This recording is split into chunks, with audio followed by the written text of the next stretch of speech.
கள்ளமில்லாமல் வரும் அடியவர்க்கு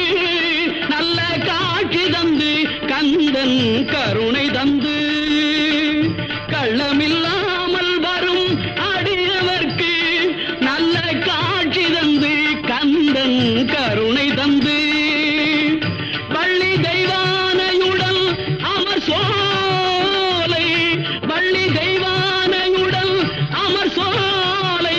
தங்கமயில் விளையாடும் பழமுதிர் சோலை மயில் விளையாடும் பழமுதிர் சோலை